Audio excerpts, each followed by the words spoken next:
में दीपू दास की हत्या के खिलाफ गुस्सा, हत्याकांड के खिलाफ हिंदुओं का प्रोटेस्ट। ढाकेश्वरी मंदिर में हिंदू समुदाय के लोग जुटे, यूनुस सरकार को घेरा। ढाका में दीपू दास पर हुए हमले का नया वीडियो सामने आया। भीड़ ने फैक्ट्री से खींचकर दीपू को निकाला। कट्टरपंथियों की भीड़ ने दीपू को बेरहमी से मारा, उसकी हत्या की। बांग्लादेश के सबसे बड़े झूठ की पोल खुली, भारत ने सबूतों से किया बेनकाब। दिल्ली में बांग्लादेशी हाई कमीशन के सामने चंद लड़कों ने किया था प्रोटेस्ट। शांतिपूर्ण प्रदर्शन को लेकर बांग्लादेश कर रहा था प्रोपेगेंडा। बांग्लादेश में थम नहीं रही हिंदुओं के खिलाफ हिंसा। हाथ में कलावा देखकर रिक्शा चालक गोविंदा बिस्वास की कट्टरपंथियों ने बेरहमी से पिटाई की। कट्टरपंथियों की भीड़ ने गोविंदा बिस्वास पर भारत का जासूस होने का आरोप लगाया। बड़ी मुश्किल से पुलिस ने घायल बिस्वास को रेस्क्यू किया।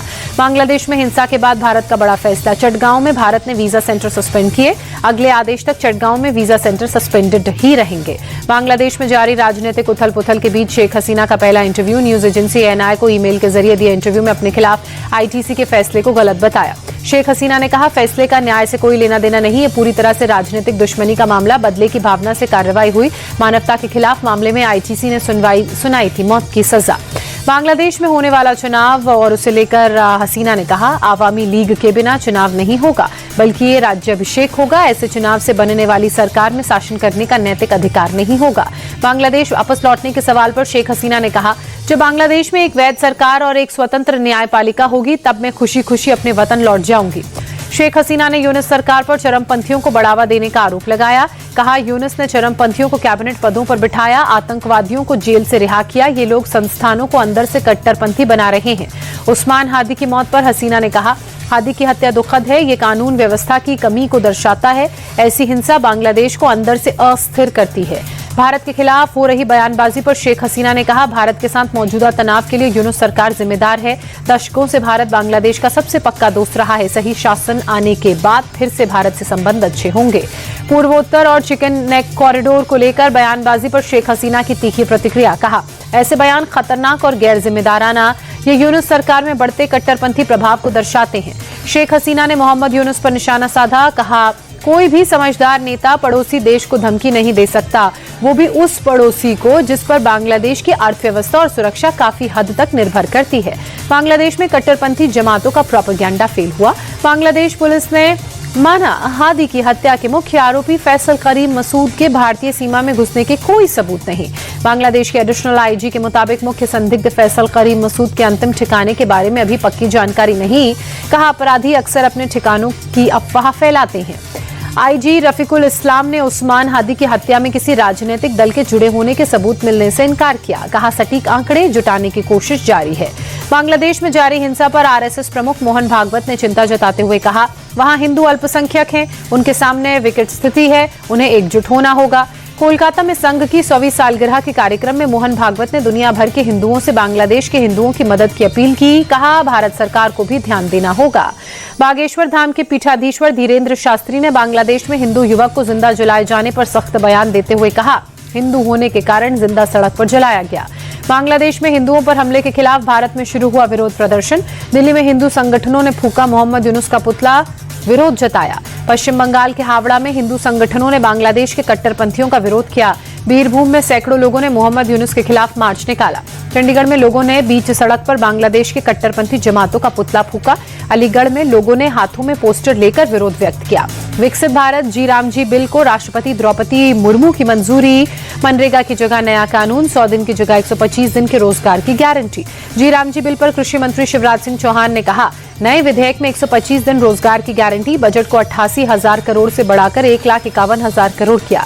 महाराष्ट्र निकाय चुनाव में महायुति की चाली आंधी, महाविकास अघाड़ी साफ हुई। महायुति ने नगर परिषद अध्यक्ष के 207 पद जीते। महाविकास अघाड़ी सिर्फ 44 पद पर जीत दर्ज कर सकी। निकाय चुनाव में बीजेपी ने 117, शिवसेना ने 53 और एनसीपी ने 37 पद जीते। कांग्रेस को 28, शिवसेना यूबीटी को 9 और एनसीपी एसपी को 7 पद हासिल हुए। महाराष्ट्र स्थानीय निकाय चुनाव में महायुति की बंपर जीत पर पीएम मोदी ने बधाई दी। ट्वीट कर लिखा, महाराष्ट्र विकास के साथ मजबूती से खड़ा है।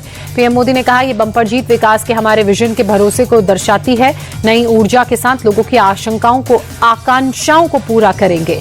सिर्फ मामले पर लखनऊ में सपा विधायकों का प्रदर्शन। विधानसभा परिसर में सरकार के खिलाफ की नारेबाजी, सख्त कार्रवाई की मांग। लखनऊ में सीएम आवास पर कैबिनेट की बैठक, दोनों डिप्टी सीएम भी मौजूद रहे। कई अहम मुद्दों पर चर्चा हुई। लखनऊ में सीएम योगी आदित्यनाथ ने जनता दरबार लगाया, एक एक कर लोगों की फरियाद सुनी। दिल्ली से मुंबई जा रही एयर इंडिया की फ्लाइट में तकनीकी खराबी। टेक ऑफ के कुछ ही देर बाद विमान वापस दिल्ली लौटा। सभी यात्री और क्रू मेंबर्स सुरक्षित। मध्य प्रदेश के सीहोर जिले में आष्ठा में 2 समुदायों में भिड़ंत। करनी सेना के कार्यकर्ताओं ने भोपाल इंदौर हाईवे जाम किया। दोनों समुदायों के बीच जमकर पथराव हुआ। उपद्रवियों ने गाड़ियों में तोड़फोड़ की। प्रदर्शनकारियों ने एक एटीएम में ट्रैक्टर घुसाया।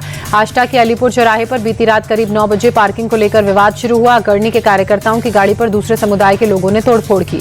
विवाद बढ़ने पर करनी सेना के कार्यकर्ताओं ने हाईवे पर विरोध शुरू किया। प्रदर्शन के दौरान दोनों तरफ गाड़ियों की कतार लगी नजर आई। मौके पर पहुंची पुलिस फोर्स ने भीड़ पर काबू पाने के लिए आंसू गैस के गोले दागे। लाठीचार्ज किया। अतिरिक्त फोर्स आने के बाद भीड़ को वहां से खाली करवाया गया। हाईवे खाली करवाया गया। भीड़ हटाई गई। माउंट आबू की घुमावदार पहाड़ियों पर हादसे का शिकार एक बस हुई। 18 यात्री बुरी तरह से जख्मी, 6 की हालत नाजुक। ड्राइवर की लापरवाही से तेज रफ्तार बस हादसे का शिकार हुई। बेकाबू होकर खाई की सेफ्टी वॉल से 2 बार टकराने के बाद सड़क पर ही पलटी। बस में 55 यात्री सवार थे। कानपुर के संजय नगर में एक युवक ने स्कॉर्पियो से सड़क किनारे खड़ी गाड़ी को मारी टक्कर। पुराने विवाद की वजह से मारी टक्कर। लखनऊ में नकली मार्कशीट बनाने वाले अंतर्राज्यीय गैंग का खुलासा हुआ। गोमती नगर से पुलिस ने 3 आरोपियों को गिरफ्तार किया। आरोपियों के पास से 2 लाख कैश, 923 फर्जी मार्कशीट सहित कई सामान जब्त हुआ। 25,000 से 4 लाख में 25 यूनिवर्सिटीज में मार्कशीट और डिग्री बनाते थे। गाजियाबाद की सोसाइटी में गार्ड से मारपीट। सोसाइटी में जाने से रोकने पर दबंगों ने जमकर पीटा। घटना सीसीटीवी में कैद हुई। दबंगों ने गार्ड पर जमकर लात-घूंसे से बरसाया। किडनैप करने की कोशिश की। पिस्टल की बट से पिटाई करने का आरोप। सीसीटीवी के आधार पर छानबीन में पुलिस जुटी। दिल्ली पुलिस ने फर्जी सैमसंग मोबाइल मैन्युफैक्चरिंग कंपनी का भंडाफोड़ किया। 512 प्रीमियम मोबाइल्स के साथ 4 आरोपी गिरफ्तार किए।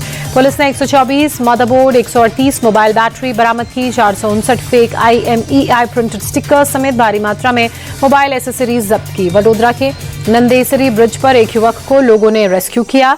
गाड़ी से टक्कर लगने के बाद युवक ब्रिज की दीवार पर लगे बिजली के खंभे में लटक गया था। कर्नाटक के धारवाड़ में दिल दहला देने वाली घटना। अंतर्राज्यीय विवाह से नाराज पिता ने बेटी को लोहे की रॉड से हमला कर मौत के घाट उतारा। पिता समेत 3 आरोपी गिरफ्तार। राजस्थान के झुंझुनू में मंदिरों के बाहर भीख मांगकर इनामी हिस्ट्री शीटर बचने की कोशिश कर रहा था, जिसे गिरफ्तार किया गया। पहचान छिपाने के लिए उसने सिर तक मुंडवा रखा था। रायपुर में पुरानी रंजिश में एक युवक पर 9 बार चाकू से हमला। घायल युवक एम्स में भर्ती। आरोपी को FIR दर्ज कर जेल भेजा गया। पहाड़ी राज्यों में बर्फबारी के साथ बारिश ने ठंड बढ़ाई। मैदानी इलाकों में भी जमकर सर्दी पड़ रही है। अगले कुछ दिनों में पारा और लुढ़कने के आसार। जम्मू कश्मीर के पुंछ में पीर की गली इलाके में बर्फ में फंसे 3 लोग। पुलिस की टीम ने रेस्क्यू ऑपरेशन चलाया। सभी लोगों को सुरक्षित बचाया गया। पुलिस की टीम ने गाड़ी के जरिए बाहर निकाला। पुंछ में हुई बर्फबारी का साइड इफेक्ट। मुगल रोड पर ट्रैफिक बंद। BRO की टीम बर्फ हटाने के काम में जुटी। बर्फ हटाने वाली गाड़ियों का किया जा रहा इस्तेमाल। जम्मू कश्मीर के गुलमर्ग में ताजा बर्फबारी। तापमान में गिरावट दर्ज की गई। बर्फबारी की वजह से सफेद हुआ पूरा इलाका। घरों पेड़ों पर जमी बर्फ की परत। जम्मू कश्मीर के डोडा में बीती शाम बारिश। मौसम में बदलाव की वजह से ठिठुरन बढ़ी। बारिश की वजह से आम जनजीवन प्रभावित। ऊपरी इलाकों में बर्फबारी भी हुई। दिल्ली के ITO इलाके में बहुत खराब श्रेणी में पहुंचा प्रदूषण का स्तर। स्मॉग की मोटी परत। धुंध के चलते विजिबिलिटी लो।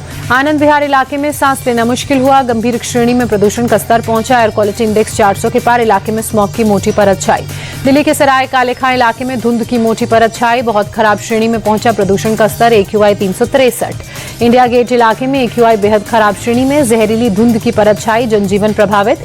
दिल्ली के अक्षरधाम इलाके में स्मॉग की मोटी परत छाई। धुंध की सफेद चादर में अक्षरधाम मंदिर छिपा। विजिबिलिटी भी बेहद लो हुई।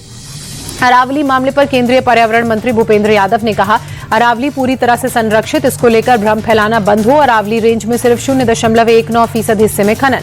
गाजीपुर इलाके में भी गंभीर श्रेणी में प्रदूषण का स्तर पहुंचा। AQI 400 के पार। इलाके में धुंध की मोटी परत की वजह से ट्रैफिक की रफ्तार स्लो।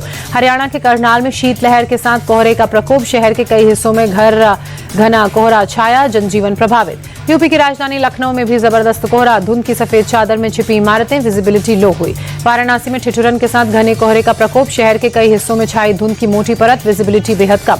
संगम नगरी प्रयागराज में ठंड और कोहरे की डबल मार। ठंड से बचाव के लिए लोग अलाव का ले रहे थे सहारा। आगरा में छाया जबरदस्त कोहरा। घने कोहरे में ताजमहल छिपा। विजिबिलिटी बेहद कम हुई। सड़कों पर गाड़ियों की रफ्तार धीमी हुई। अयोध्या में शीतलहर के बीच घने कोहरे की परत। धुंध की सफेद चादर में लिपटा राम मंदिर। 20 मीटर से भी कम हुई विजिबिलिटी। पिंक सिटी जयपुर में कड़ाके की ठंड के साथ आसमान में छाया घना कोहरा। विजिबिलिटी हुई बेहद कम। सड़कों पर ट्रैफिक की रफ्तार धीमी।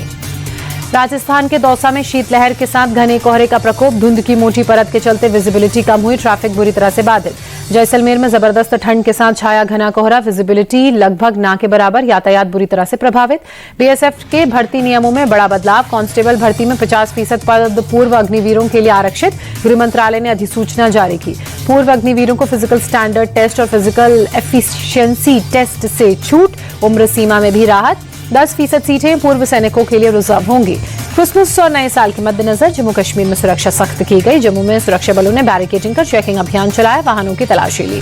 कृषि मंत्री शिवराज सिंह चौहान ने दोस्तों के बीच गाया दोस्ती का गीत। भोपाल में अपने स्कूल के अलुमनाई मीट में हुए शामिल। लखनऊ में गुलदाउदी और कोलियस के फूलों की प्रदर्शनी, रंग बिरंगे फूलों से गुलजार हुआ एनबीआरआई का सेंट्रल लॉन। कड़ाके की ठंड के बीच अयोध्या में उमड़ा राम भक्तों का सैलाब, रामलला के दर्शन के लिए मंदिर में श्रद्धालुओं की कतार लगी। दिल्ली के कर्तव्य पथ पर गणतंत्र दिवस परेड की रिहर्सल, कड़ाके की ठंड और घने कोहरे के बीच जवानों ने कदम ताल किया।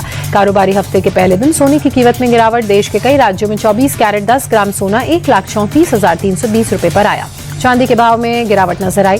1 किलो चांदी 2,13,900 रुपए पर पहुंचा। बीते हफ्ते चांदी के दाम में 16,000 रुपए की बढ़ोतरी हुई। 1 जनवरी से 2% महंगी होगी JSW-MG की कारें। कंपनी ने रॉ मटेरियल कॉस्ट बढ़ने के कारण लिया फैसला, 10 से 20,000 रुपए महंगी हो सकती है कॉमेट EV। भारतीय महिला क्रिकेट टीम ने विशाखापत्तनम में श्रीलंका को 8 विकेट से शिकस्त दी। 5 मैचों की T20 सीरीज में भारत 1-0 से आगे। श्रीलंका की महिला टीम ने पहले खेलते हुए 122 रनों का लक्ष्य रखा था। भारत ने 15वें ओवर में 2 विकेट खोकर हासिल की जीत। भारत की तरफ से जमाइमा रॉड्रिक्स ने नाबाद 69 रनों की पारी खेली। स्मृति मंधाना ने 25 रन बनाए। जमाइमा बनी player of the match. Team India की बल्लेबाज स्मृति मंधाना ने इतिहास रचा। T20 इंटरनेशनल में 4,000 रन पूरे करने वाली पहली भारतीय महिला खिलाड़ी बनी।